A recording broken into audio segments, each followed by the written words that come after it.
Speakers choose ചെയ്തത് ഒരു right decision ആണെന്ന് തോന്നുന്നുണ്ടോ? Yes, of course. I can feel change. Okay We could see the transformation. Okay Right.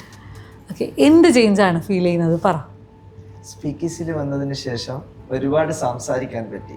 Okay പിന്നെ അവിടുത്തെ 15 ദിവസത്തെ ക്ലാസ്സിൽ കൾച്ചർ, ഡെയിലി റൊട്ടീൻ എല്ലാം ചേഞ്ച് ചെയ്യാൻ പറ്റി. ഓക്കെ ഇത് പ്രത്യേക ഒരു എക്സ്പീരിയൻസ് ആയിരുന്നു. Okay what about you?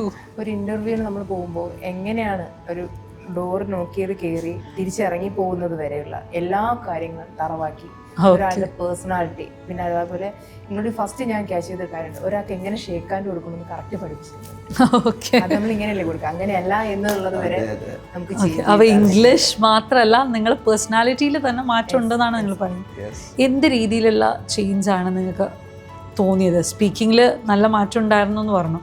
എന്ത് മാറ്റമാണ് ഉണ്ടത്? എനിക്ക് പറയുകയാണെങ്കിൽ ഞാൻ എറണാകുളത്ത് ഒരു കല്യാണം അറ്റൻഡ് ചെയ്യാൻ പോയിട്ടുണ്ടായിരുന്നു.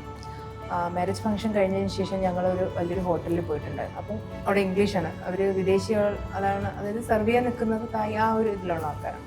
അപ്പോൾ അവർ വന്നിട്ട് ഇംഗ്ലീഷ് പറയുമ്പോൾ ഞാൻ ഓട്ടോമാറ്റിക്കലി അവരോട് സംസാരിച്ചു. Okay great. അപ്പോൾ അത്രയും നാൾ എനിക്കൊരു പേടിയാണ് നമ്മൾ സംസാരിച്ചതിന്, പക്ഷെ ഞാൻ പോലും അറിയാതെ സംസാരിച്ചു. അത് എനിക്ക് തോന്നുന്നു നമുക്ക് എന്നും ഉള്ള ഡെയിലി വീഡിയോ കോൾ ചാറ്റ് നമ്മൾ കൂടുതലും അങ്ങോട്ടും ഇങ്ങോട്ടും സംസാരിപ്പിച്ചിട്ടാണല്ലോ അവിടെ പഠിപ്പിക്കുന്നത്. അപ്പോൾ കമ്മ്യൂണിക്കേഷൻ തന്നെയാണ് മെയിനായിട്ടുള്ളത്, അങ്ങനെ പഠിക്കുള്ളൂ നമ്മൾ. Yes. Speakeasy English Academy, your language expert.